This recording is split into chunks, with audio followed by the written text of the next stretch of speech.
चंद्रयान 2 के ऑर्बिटर ने कहा, स्वागत है मेरे दोस्त। और चांद पर लैंड कर गया चंद्रयान 3। जिस काम को रूस और अमेरिका भी नहीं कर पाए वो भारत ने कर दिखाया।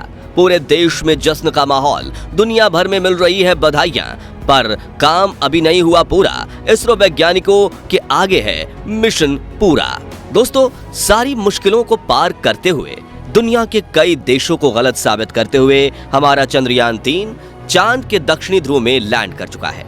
और इसी के चलते पूरे देश में जश्न का माहौल है, क्योंकि भारत ये कारनामा करने वाला दुनिया का पहला देश बना है।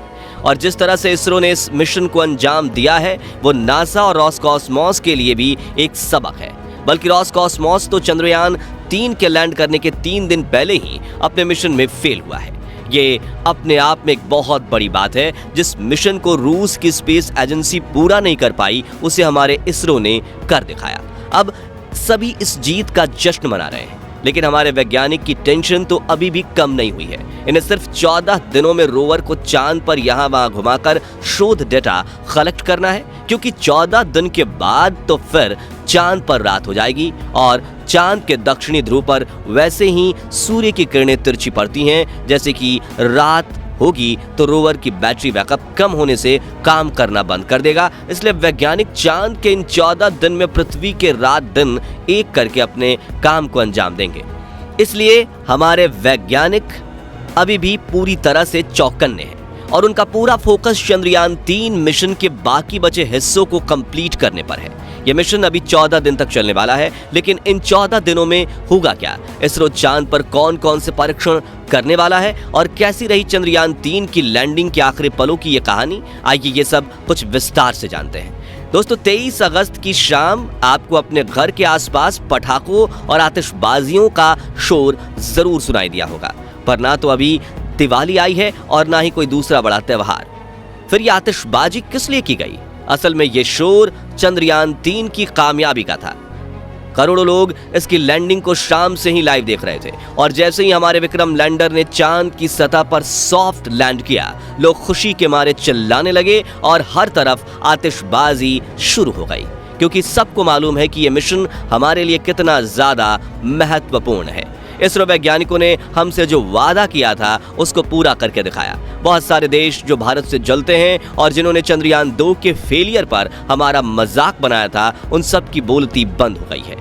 चंद्रयान 3 की सफलता उन सभी देशों के मुंह पर एक करारा तमाचा है जो भारत की क्षमता पर शक करते हैं। आज दुनिया भर के बड़े बड़े एडवांस देश जैसे रूस, अमेरिका और यूके वगैरह हमें इस मिशन की सफलता पर बधाई दे रहे हैं। वाकई हमारे वैज्ञानिकों ने दुनिया के सामने भारत का सर ऊंचा कर दिया है और इस सफलता का पूरा श्रेय सिर्फ उन्हीं को दिया जाना चाहिए। जहां हम सभी लोग पूरी तरह इस बड़ी जीत के नशे में चूर हैं, वहीं हमारे वैज्ञानिकों ने अपना फोकस मिशन से जरा भी नहीं हटाया है, क्योंकि उन्हें मालूम है कि काम अभी पूरा नहीं हुआ है। तो अब आगे वैज्ञानिक इस मिशन में और क्या क्या रिसर्च करने वाले हैं और उनकी ये खोज हमारे किस तरह काम आएगी, ये जानने से पहले चलिए इस लैंडिंग के कुछ आखिरी लम्हों के बारे में आपको बताते हैं, ताकि जो लोग इसकी लैंडिंग लाइव नहीं देख पाए वो भी उस पल का हिस्सा बन सके। दोस्तों, हमारे चंद्रयान 3 का विक्रम लैंडर 17 अगस्त के दिन अपने प्रपल्शन मॉड्यूल से अलग हुआ था और सही मायनों में देखें तो इसी सेपरेशन के साथ उल्टी गिनती लैंडिंग की चालू हो गई थी। दरअसल इसके बाद विक्रम लैंडर को बहुत तेजी से चांद की सतह की तरफ नीचे लाया गया, जिसके चलते 3 दिन के अंदर यानी 20 अगस्त को सतह से इसकी दूरी सिर्फ 25 किलोमीटर रह गई। यहां से विक्रम लैंडर को इसकी लैंडिंग साइट की तरफ लूनर ग्रेविटी की मदद से फ्री फॉल कराया गया। इस दौरान ये हमें चांद के अलग अलग एंगल से ली गई तस्वीरें और फोटोज भी भेजता रहा, जिन्हें आप इस समय अपनी स्क्रीन पर देख रहे हैं। और यही वो पल था जब चंद्रयान 2 के ऑर्बिट ने इसके साथ कनेक्शन बनाकर इसको वेलकम बडी का मैसेज किया, जिसका मतलब होता है स्वागत है मेरे दोस्त। विक्रम लैंडर ने चांद के बेहद करीब जाकर इसके जो फोटो और वीडियोस कैप्चर किए, उन्हें देखकर हम लोगों को तो बहुत खुशी हुई, लेकिन वैज्ञानिकों की नजर में ये तस्वीरें चिंता को बढ़ाने वाली थी। दरअसल इन तस्वीरों को देखकर यह एहसास हुआ कि वाकई चांद के इस हिस्से में काफी सारे गड्ढे हैं और ये हर जगह हद से ज्यादा उबड़ खाबड़ है। इसको देखकर एक पल के लिए हमारे वैज्ञानिक भी चिंता में पड़ गए थे कि विक्रम लैंडर इतनी खराब जगह में कैसे लैंड करवाएगा, लेकिन फिर भी वैज्ञानिकों ने खुद पर भरोसा रखा और प्लान के अनुसार लैंडर को आगे बढ़ाते रहे।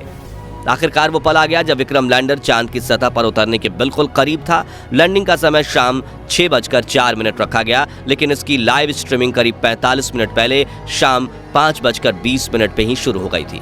भारत ही नहीं बल्कि दुनिया भर के करोड़ों लोग इस ऐतिहासिक पल का हिस्सा बनने के लिए इसे लाइव देख रहे थे, जैसा इसरो ने प्लान किया था। चंद्रयान बिल्कुल वैसे ही आगे बढ़ रहा था, लेकिन फिर भी हर एक बीतते पल के साथ लोगों की धड़कनें बढ़ती जा रही थी। दरअसल चंद्रयान लोगों के सामने एक दम लाइव आगे बढ़ रहा था और लोगों के मन में बस एक ही बात चल रही थी कि अब कोई अनहोनी ना हो जाए, और ना जाने कितने लोगों ने इस मिशन के कामयाब होने की प्रार्थना भी की होगी। तकरीबन 40 मिनट लाइव स्ट्रीम होने के बाद आखिरकार वो पल आया जब चंद्रयान 3 ने चांद के दक्षिणी ध्रुव की जमीन को टच किया, और इसरो के सफल सॉफ्ट लैंडिंग होने की अनाउंसमेंट सुनते ही पूरा देश खुशी से झूम उठा। सालों की मेहनत, करोड़ों अरबों के कैलकुलेशंस, वैज्ञानिकों की ना जाने कितनी स्लीपलेस नाइट्स, वो सब कुछ वसूल हो गई। भारत चांद पर लैंड करने के मामले में अमेरिका, रूस और चीन के बाद दुनिया का चौथा देश, और आज चांद के दक्षिणी ध्रुव में लैंड करने वाला पहला देश बन चुका है। और शायद आपको ये एहसास ना हो, लेकिन ये एक बहुत बहुत बड़ा कीर्तिमान है। हमारे इस मिशन के दौरान ही रूस ने अपना लूना 25 मिशन लॉन्च करके चांद के इस इलाके में हमसे पहले उतरने की कोशिश की थी, लेकिन रूस के लैंडर को मुंह की खानी पड़ी और लैंड करने से 2 दिन पहले ही ये चांद पर औंधे मुंह क्रैश हो गया। आप सोच कर देखिए, जिस मिशन को रॉसकॉस्मोस जैसी एडवांस मानी जाने वाली स्पेस एजेंसी भी अंजाम तक नहीं पहुंचा सकी, उसे इसरो ने कर दिखाया, और अब इसरो को दुनिया में वो पहचान और वो इज्जत मिल रही है जिसका ये बहुत समय से हकदार था। खैर, ये तो हुई लैंडिंग की कहानी, पर अब आगे 14 दिनों तक हमारे वैज्ञानिक इस मिशन में कौन कौन से रिसर्च करने वाले हैं, और 14 दिन पूरे होने के बाद विक्रम लैंडर का क्या होगा, चलिए आपको बताते हैं। दोस्तों, सबसे पहले तो आपको बता दें कि हमारे विक्रम लैंडर के साथ प्रज्ञान रोवर को भी चांद पर भेजा गया है, और अब चांद पर जितना भी रिसर्च का काम होगा वो हमारे इसी 6 पहियों वाले रोवर की मदद से किया जाएगा। दरअसल प्रज्ञान एक रोबोटिक रोवर है जो चांद के अलग हिस्सों में जाकर उसकी सतह के सैंपल कलेक्ट करेगा और फिर उन पर अलग अलग टेस्ट किए जाएंगे। इसके अलावा इस मिशन में चांद के वायुमंडल, भूकंप और वहां मौजूद पानी की खोज भी की जाएगी। इतना ही नहीं, विक्रम लैंडर से अलग होकर जो प्रपल्शन मॉड्यूल चांद की कक्षा में चक्कर काट रहा है, वो भी आने वाले कुछ महीनों या हो सकता है कुछ सालों तक ऐसे ही घूमते हुए अलग अलग तरह के रिसर्च को अंजाम दे।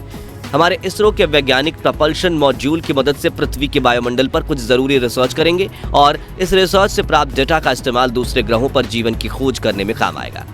अब सबसे अहम सवाल है कि 14 दिन की रिसर्च पूरी होने के बाद विक्रम लैंडर और बाकी सारे उपकरणों का आखिर होगा क्या। असल में दोस्तों, चंद्रयान 3 एक वन वे मिशन है, यानी हमारे इसरो वैज्ञानिकों ने अपने उपकरण को वापस पृथ्वी पर लाने का कोई प्लान नहीं बनाया है। इसका मतलब यह है कि हमारे उपकरण हमेशा हमेशा के लिए चांद की उस अंधेरी दुनिया में ही रह जाएंगे, और हमारे पास अगली जनरेशन को सुनाने के लिए इनकी बहादुरी के सिर्फ किस्से और कहानियां ही बाकी रहेंगी। वैसे आप लोग बताइए कि चंद्रयान 3 की सफलता पर आप कैसा महसूस कर रहे हैं, कमेंट करके जवाब दीजिएगा। बाकी हमारी आज की इस वीडियो में बस इतना ही। वीडियो अच्छी लगी हो तो इसे लाइक और शेयर जरूर करना, और साथ ही आप हमारे फेसबुक पेज पर नए हैं तो पेज को फॉलो और चैनल को सब्सक्राइब भी जरूर करें। मिलते हैं जल्दी ही ऐसी एक और इंटरेस्टिंग वीडियो में, तब तक के लिए गुड बाय, जय हिंद।